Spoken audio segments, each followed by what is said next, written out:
Hello, everyone, and welcome to Tea and Coffee Hub. I'm Steve Feld. Today I'm with Karen Hewitt, and we're going to talk about something that I think we see a lot of, right, Karen? Oh, yeah, this has been a topic of discussion for a while now. And we recently went to a networking event together, and we both made the exact same observation, and that was, are you an entrepreneur, a wantrepreneur, or a hobbyist? They are different. And there's a couple of different levels of entrepreneur as well. Mhm. Absolutely. I mean, after years of teaching class ABCs of starting a business, I heard more wantrepreneurs than entrepreneurs.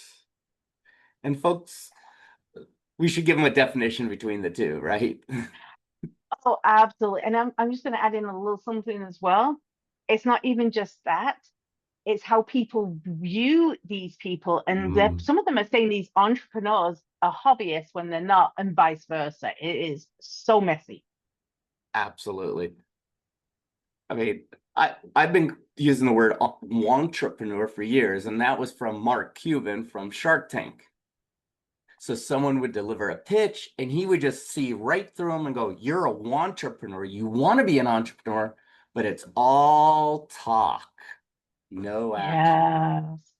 Yes. These are the people like they have an idea. Hmm. They have this idea and like, oh my gosh, this is gonna make me $1 million. Oh my, I'm gonna be so rich. And that's about as much work as they put into it. Or they go around telling everyone about their idea, Right. but they haven't committed anything to paper. Nope. They may have a Facebook page or an Instagram page, but they have not built a website. I said No. may, sometimes. Mm, they might have one page out of four other pages have the 404 error. Yeah. I'm not even saying that they have a website. I'm saying they may have thrown up a Facebook page and go, Right. business. Oh, look, I'm in Uh, business. yeah, you haven't written anything down. They haven't done research. That's the other thing. They have this Mhm. idea and they think it's going to be great, but they haven't done market research at all. But they have that $1 million idea. Yeah. I'm seeing a lot of this recently as well. And this is, me, we were even laughing about this last week. It's don't be a tool, use the tools. Absolutely. People are putting their ideas into things like ChatGPT, but ChatGPT, if you haven't trained it, it is a mirror. It is a vacuum. Mm. And it's just, oh yes, you are, oh, this is police. Yeah. It's a tool, just like QuickBooks, Excel, Word. They're tools that you need to learn and use in your business. So getting deeper into the wantrepreneur, I mean, we've seen it all the time. Big questions we always ask a wantrepreneur is, what action have you taken to move to create your business? And we always get the hemming and the hawing and all the fluffiness and platitudes and the BS, but not one thing is solid that they have taken steps to create Yeah. an LLC, an EIN number, or a business plan or a concept. So I want to ask you a question right there, Steve, because I saw a lot of misinformation around this just this week alone. LLCs. If you Mhm. are in business, should you create an LLC? Yes or no? Absolutely. And here's why. Right. All the mis I was going to say, because I've seen a lot of people say, no, don't do that. It's cost you. You know what it costs? Well, we're in the state of Arizona. An LLC in the state of Arizona is the filing fee, which is, I think, right now like $45. $45 to start a business. Your EIN, employee identification number from the federal government, costs you zero. Zero. And it takes less than 10 minutes because it times out after 10 minutes if you're not doing the paperwork. So to set up a company takes less than 30 minutes tops. But if they're not making money right now, why do they need to have an LLC? Mm, that's a great point. And I hear that all the time. Okay, the day you make money, you better have all that in place because you need an LLC and an EIN number to go open a business banking account. Without that, the bank's going to say, Never thank you for commingle. playing. Goodbye. So get your ducks in a row. Never commingle your funds. Never. Because it's a limited liability corporation. Once you commingle your personal and your business, they call it a veil. Once you commingle, it's called piercing the veil. And any lawyer that's going to sue your company notices that you pierce the veil, and the judge will look at you as a sole proprietor. Now there's no veil between you and your business. You're one. Now that whoever's suing you is coming after you, not your business. Yeah. I think that's a huge thing that entrepreneurs, they can speak a big game. And some of I have seen some that will go and get the LLC, but then it just goes on a shelf and they never touch it and never actually do anything. Right. So that's the entrepreneur. That's the entrepreneur. Now, an entrepreneur does all Well, this. I was going to say, let's go to the next level, which is the hobbyist. Oh, the hobbyist. Let's go even Oh, more yeah, down. let's go hobbyist. Because I'm really grateful that event we went to, we were lucky enough to see that it wasn't entrepreneurs and hobbyists. These were people running, they were in different stages of running the business and not being these hobbyists and entrepreneurs. But a hobbyist is on the side, it's the side hustle. They're not really putting any skin in the game, and they're kind of hoping it will take off. But the other piece of this as well is a hobbyist, and I don't care if you've made $100,000 at it or $1. A hobbyist is the person who goes, I don't feel like working today. Right. And they will let it all collapse because of I'm just not in the mood. Instead of going, okay, for the days I don't want to do it, because I don't know about you, Steve, but there are some days where I'm just like, no, I can't today. I can't. I need a break. But I have things set up in place so my business keeps moving, right, even when I take a day. These hobbyists, they don't do that. No, they can't. Well, they can because they're a hobbyist. It's not a business.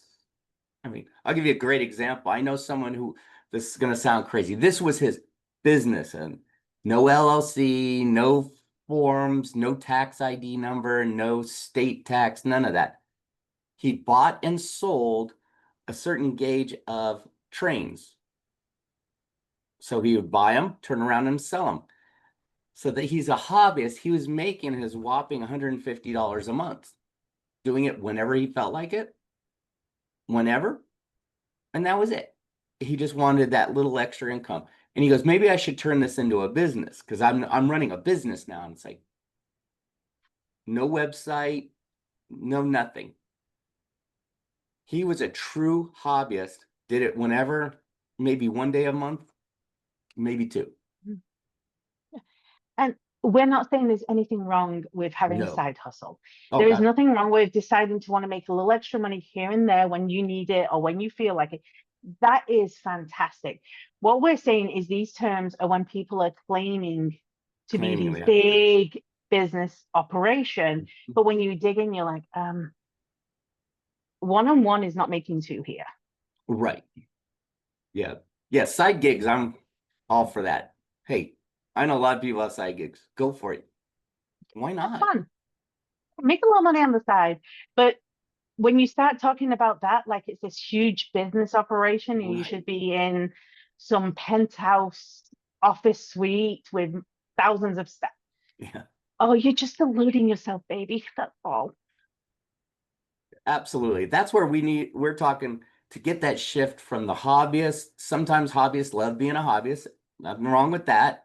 They'll never make it to the wantrepreneur. They might talk a big game, but we're talking, don't be either of those if you want to be an entrepreneur. Yes. And being an entrepreneur is not just a entrepreneur. There's actually different levels in this entrepreneurship. So I just kind of went over the hobbies. What is that very starting level entrepreneur look like? I'd say the starting entrepreneur has an idea, puts it on paper, finds the right people to assist them. They can do that. They can also start on their own. I've seen people build, well, like Michael Dell started building computers in his dorm room. Did he consider himself an entrepreneur at that point? Probably not. He's just building computers. And then one day when he starts selling them, he's like, uh-oh, I better go get a sales tax license and all these things. That was the moment he became the entrepreneur. He's turning it into a business. He turned his little passion into a business. When you start making money at your craft, selling your product, goods, services, whatever it may be, that's an entrepreneur. I want to clarify that a little bit, because you can make money at your craft and be a Oh, yeah. hobbyist or a side hustlist. It's when you're making money and you have a system or a framework or a process in place. It's something that if someone says, well, what is your business? You can go, here's the piece of paper This that is goes it. A to B. Here's what it says. Yeah. And when we say that you are bringing people in, and I'm going to just like from personal experience, when I started, I was broke. I mean, I was broker than broke. It was no chance to have anything, no chance to make any money. It was, oh, fuck, what do I do? I brought people in through books, videos, podcasts, things that I consumed to get the information I needed. You cannot just rely on your own brain. You have to look for the answers to the questions. Oh, absolutely. Yeah. You brought up a good point. First business too. No money. I had no website. I networked and had a clear message. That brought me in, just palm pressing, and I had business cards. That was it. That got me all my clients because I focused on sales first. The website and all that other stuff can come later. To Yeah. me, I had to focus on sales because, well, I had no money. Yeah, I just had my Facebook profile. Like literally, that's all I had. And if I lost that, I would have been screwed. Like, Yeah. but an entrepreneur, that starting level, it's not about paying people to tell you what to do. It's not about No. bringing in teams. It's not about bringing in and putting out a lot of money. It's about have an idea, turn it into a system, and you missed one piece that I think is like incredibly important: Yeah. consistency. Act on it. Do it. Oh, do it. Because Yes. entrepreneurs don't, if you notice some of the best, the greatest entrepreneurs in our history, like global history, they don't talk about, I'm going to be doing this. I'm going to do this. Oh, one day I'm going to do this. They don't talk like that. Here's what they do. Yeah, I built a website and here's what I'm doing right now. And I'm bringing all this in and I'm looking for these kind of people. They're clear, they're focused. They tell you after the fact. They're not talking about it, they're doing it, executing it, being consistent and showing up. Yeah. And again, I'm going to bring in something for me and you. Go back and listen to episode 1. I know we're on episode 3 now, but listen to episode 1. This came about from a 20-minute conversation. Within 36 hours, we had a business. Fast forward a week, we've already launched it, announced it, put the first episode up, end up having we need to stop these late night conversations. Yes. But we had another idea, and before we even got off the phone, the first steps of it was already up and running and live. Because we came up with the idea, created a plan, executed the plan, divided and conquered, and we're off to the races. And I know we're going to be talking about this probably in a future podcast about partnerships and everything, but a lot of people start businesses as a partnership. You do, I do. Between the two of us, we don't do the same, but put us together, it makes an amazing product or service or business. Yeah, and be clear on the partnership. Crystal freaking clear. So, okay, that's the starting entrepreneur. The next level, this is where I think where people get a little freaked out and concerned, is when they can no longer handle it themselves. And they try, oh God, they try, and they get burnt out and they exhausted. And this is when we hear about anxiety and I want to quit because I got to take it. I've seen it all. I've done it. Been there. You've been there, done that. You have these are the entrepreneurs when you're hitting a certain amount and you need to start bringing people in. And when you're bringing people in, you have to have a plan. Absolutely. If you cannot do all the work yourself, and you cannot afford to bring someone in, your prices are wrong. Yeah. End of fucking story. Did you know there was a study done, I think right around 2018, 2019.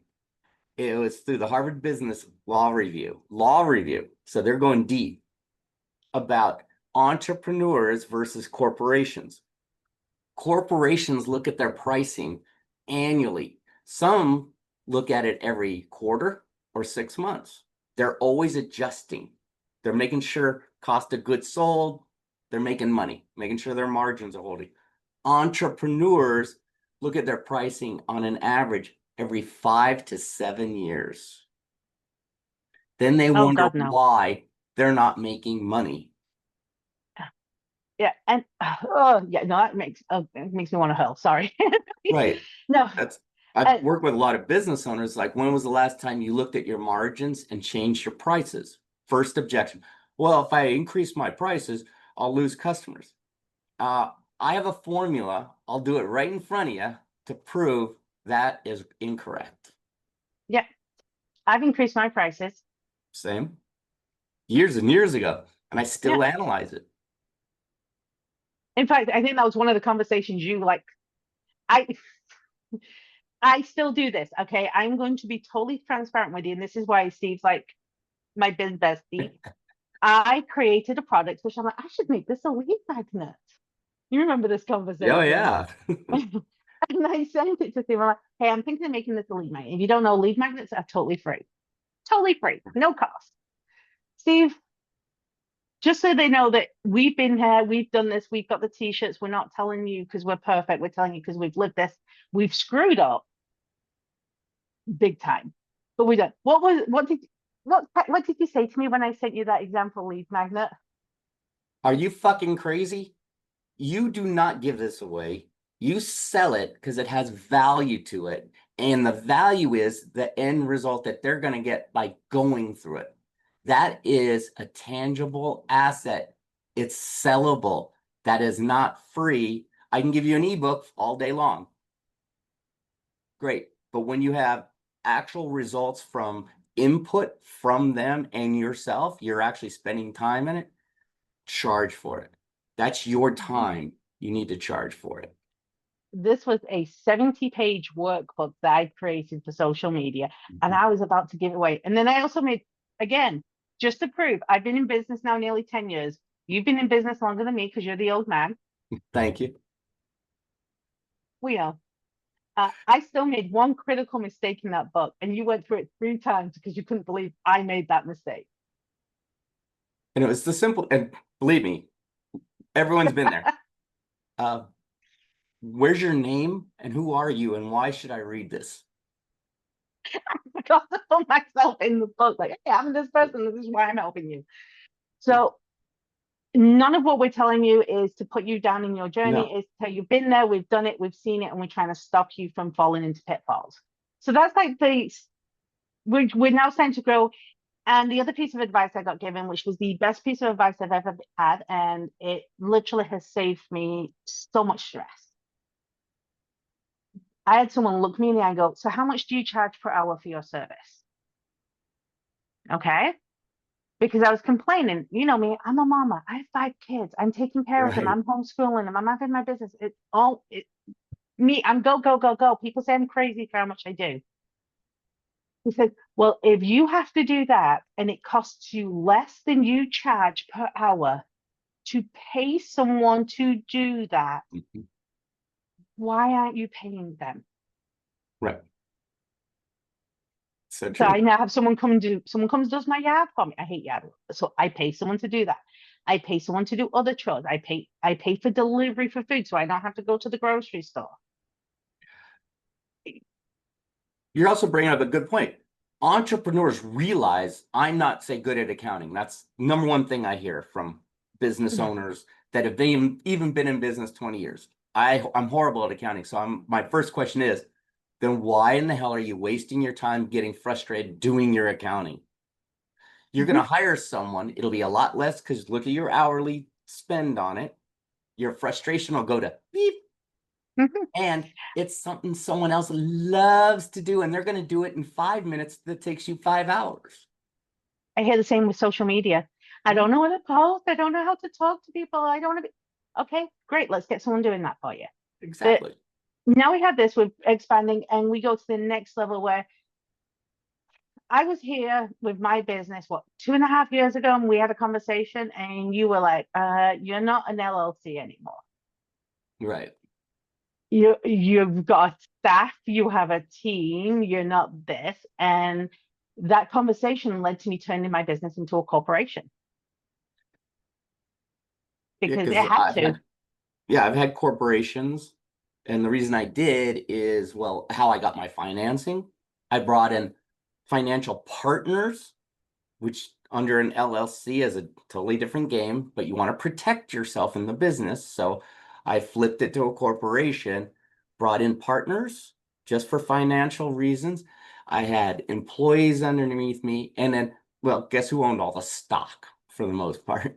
Because you have stock issuances. And of Yeah, course, my financial backers. yeah, But an LLC has different rules. You can have silent partners, you can have financial support in an LLC. But at some point in time, when you want to get to a different level, you might start looking at it. It depends on your financing. We always say, I say this, I preach this, go talk to your CPA. It's not for everyone. It is right. not for everyone. Start with an LLC. Do not be a sole proprietor, because that just makes you in the business one, and get it going. Yeah. So we see people in all phases of entrepreneurship journey and all mindsets. And I, there's something that really just pisses me off all the time. I don't know about you. I think it pisses you because you've even mentioned some of these. There are certain people that doesn't matter what they say, everyone looks at them and says, no, you're not an entrepreneur, you're not a Yeah. business owner. And I mean, I want you to know that you are valid. Well, most of it. Some of you are not. Some of you are entrepreneurs and hobbyists. So it just, I'm not gonna lie. Some of you, Wow. I've had conversations where I'm like, oh shit, no, you're not. No, okay. Let's see if we can, no, flip it. But hey, I'll throw one out for you. Authors, a Oh book yeah. author. Some see themselves as entrepreneurs, but people might view you, oh, you're an author, you're not an entrepreneur. But I wrote X number of books. I go on speaking tours to sell my books. I have it being sold all over the world, blah, blah, blah. And you're saying I'm not an entrepreneur? Mhm. You handle staff and a design crew and editors and printings and press releases and publishing and a marketing team. But how could an author be a one entrepreneur? Talking about it. Now we see that, I've seen this a lot, and I know you have too, is I've been working on my book for 5 years. Oh, is it a historical documentation where you have to do deep research? That I get. Oh no, it's just something I came up with. It's going to be like a love story or something that happened. It's like, are you kidding me? I wrote one of my books in 3 days. Started Friday afternoon. By Sunday night, it was completed. Another one week. Mhm. If you're writing a general book, not deep research stuff, and it's taking you more than a couple months, get help. Now, I was going to say, if you're writing a book and it's like Tolkien size, I can also see how that would be a longer book. Okay. Yeah, And that's, but you have to do a lot of research in it, and you that does take a little time. character development, all Right. this kind of stuff.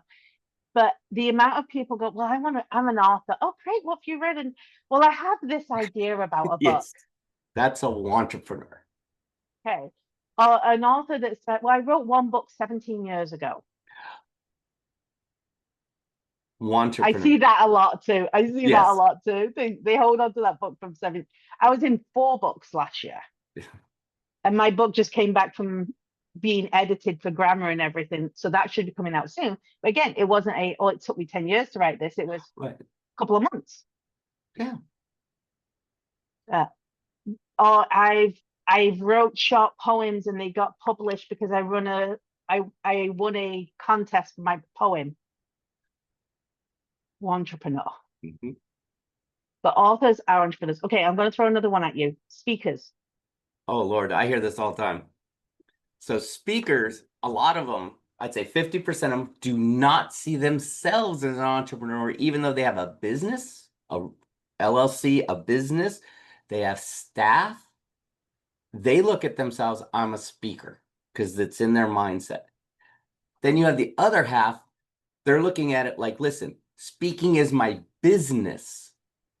That's a big shift. They look at themselves like, I'm an entrepreneur. I speak on these 3 subjects. I have these books that I promote. I go to these kind of things, really hyper focused people. And they have a Hmm. business model built around speaking. Yeah. And all these best speakers, I'm going to tell you this way. The best speakers I've ever seen that are business owners, they Yeah, have a plan from when they're not on stage. absolutely. And this is one that we talked about a lot a few years back because I know we both lean the same way on this question. Paid to be on stage or back of the room pay? I always say, who's in the room first? Mm-hmm. Because I know, well, Karen knows, I have gone in front of an association of 300-400 people and they did not pay me. They just paid my expenses. And we're talking like, I'm surprised I wasn't on the old gray dog getting there bus. And it was like really low end, but 300 people in the room. Those were my people, all business owners in there. And I negotiated, I want to have a table in the back of the room throughout the whole conference. And they agreed. I filled 2 mastermind groups, coaching programs, one-on-ones, and sold I don't even know how many books. To me, I got paid that way. Yeah. Because normally if they're paying you to be on the stage, you cannot put an offer out there. Right. They don't want you to put an offer out there and you can make a lot more money. And now when I get paid to be on stage for some of my more motivational when I'm talking about domestic violence or I'm talking about drowning, because I'm not there to make an offer. Right. But when it comes down to business and social media, back a room, day in, day out. Yeah. But what is a wantrepreneur speaker? Oh, I went to the local Rotary Club and they love me. I gave a toast at my sister's wedding. Oh, killed it. I'm gonna be Okay. a speaker. Everyone said I should be a speaker. Hobbyist. Oh, hobbyists. Yeah, that's going to hey, I'm just looking for gigs around where I live. So they're speaking at like little teeny things, but they don't take it to that level to get paid or have a real business yet. They're just talking Uh, about it. I'll give you another one real quick on that is podcasting. The Yeah. hobbyist who wants to, they'll go be a guest on such a range of podcasts Yeah. that none of it fits within their business model. Yeah. So, okay. Uh, 2 more examples, and then we're going to give you 3 steps to go from entrepreneur to entrepreneur. Franchise owner. That one I hear a lot. Yes. They're following a system. At the end of the day, they own a business. They're just utilizing a system that's already been proven and tested in their business. Some franchisees, you can go a little bit bigger. I've owned 2 franchisees.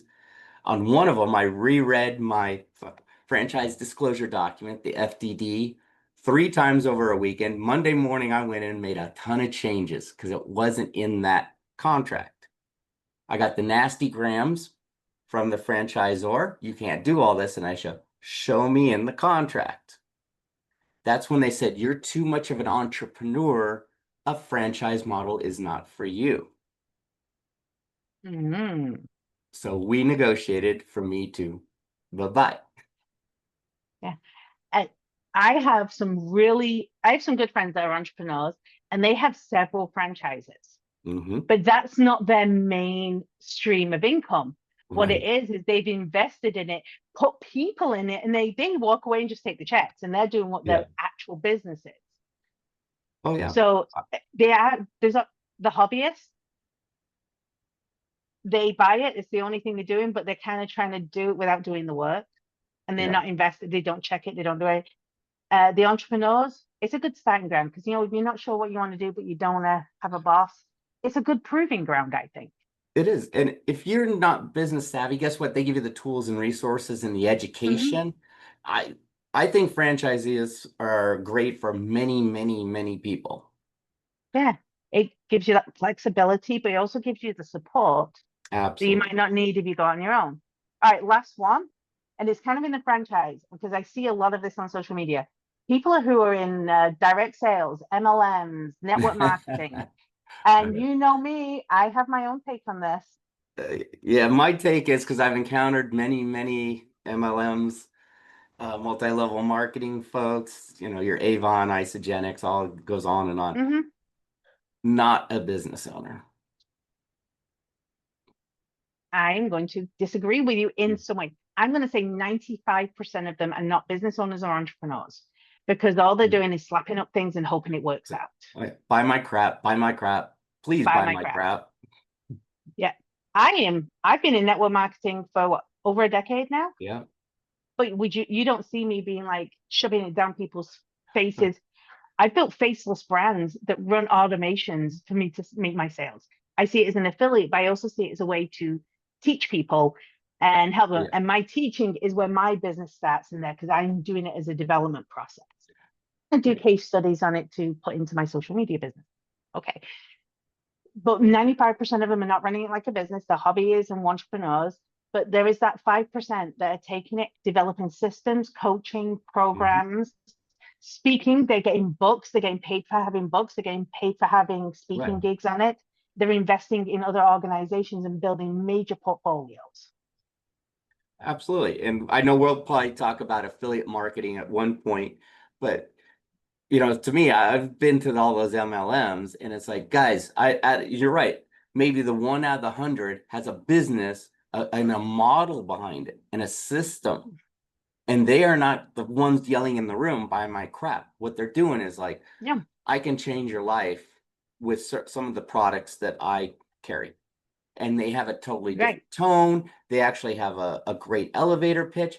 Their marketing is spot on, not buy my crap. Copy paste. Yeah. So even something like that, if you're in that industry, you can still be a business owner, but you have to actually own the business, Own it. do it right, do the systems, have the processes, and not just throw stuff up and hope it works. Because that's what gives it a bad name. Right. Unfortunately, I think I see it as a franchisee opportunity without a brick and mortar location. Yeah. In a They're way, yeah, operating out of their trunk. right, they're operating out of the home instead of a brick and mortar, but it's still franchise. So these were totally different things. And I think influencers also fall under the affiliate marketing. They Yeah. can make brand deals and stuff like that. Most people who want to be an influencer, they're hobbyists. They're want feeds. We have all these wannabes, all these hobbyists and entrepreneurs. What is one thing, if you look at yourself right now, you can tell you're a wantrepreneur? One telltale sign. Talking about it, have not taken any action on it. And the way we fix that is write it down, make a plan, take action. Guess what? You just went from entrepreneur to at least hobbyist. Okay. Yeah. So now you're a hobbyist. One thing you're a hobbyist, Steve. Hobbyist, okay. Some of them want to stay a hobbyist, That's cool. but Do if it. they, like the guy who's selling the trains, I've talked to many times. I go, have you ever thought about turning it into a business? He goes, right now I'm having fun and it breaks even. And I go, so you're a true hobbyist. I go, what if we set you up on a nice website, just a selling page, an e-commerce site, couple of them. Now you can start selling in bulk. And now you have a business and have it automated. You're making money. What about that? And he started thinking about it.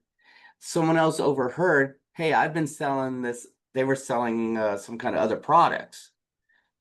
They did it. That person took Mm-hmm. action, not my train guy. Right. So guess what? If you're a hobbyist and you want to scale up, well then have a system. You've got the idea, you've got Yeah. it written down. Now go from hobbyist to entrepreneur, have a system, have a process, have a plan. Take action. Do it. Don't Take talk about action. it. So I think we have one question for our listeners. Mhm. Where are they and what are they going to do about it? That's two questions. That's true. You got to have that deep reflection. And I believe entrepreneurs always have to stop every now and then and do that deep reflection, usually around near the end of the year, that strategic planning thing. How are you going to make the action? What kind of plan are you going to create to take it to that next level? So if you're only like, say, maybe 50,000 in sales, how do you get to 100? We're not doing massive jumps. Got to get to the 100 first. Okay, great. 100, how do you get to 250? You need a plan. And if you are unsure about it, get in a group with peers, find a coach. There's a lot of resources out there that can really help you take it to that next level, or help you point you in the right direction to take that action. All right. So we know this episode's coming out in a couple of weeks. I'm going to throw something right at you on the spot right now, just to show you how we take action. What about if we set up a community that they can join? Absolutely. All right. Can you imagine sharing ideas like what we just talked about throughout all this? I'm stuck, and it's a safe environment. Guess what? And if you're an entrepreneur and you have said you've never been stuck in your business, okay, first, Liar. lying. You are so lying. So, and this is how we operate. I just threw something out and Steve said yes. Guess what? That will be done today. Yeah. Now, what about if we make that a free community that any entrepreneur can join? Absolutely. You know why? We can offer them our knowledge, our expertise, our failures. Oh God, there's so many of them.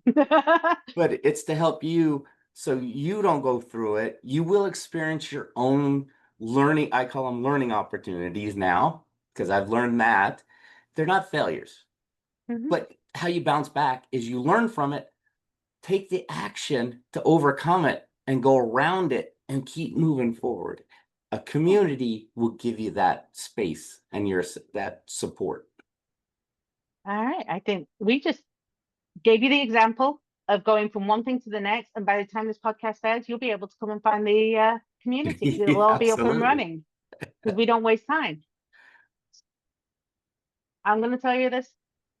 Look at yourself, decide where you are, decide where you want to be, make those decisions, and you need to come and join us so we can guide you a little bit more. End of story. Yeah.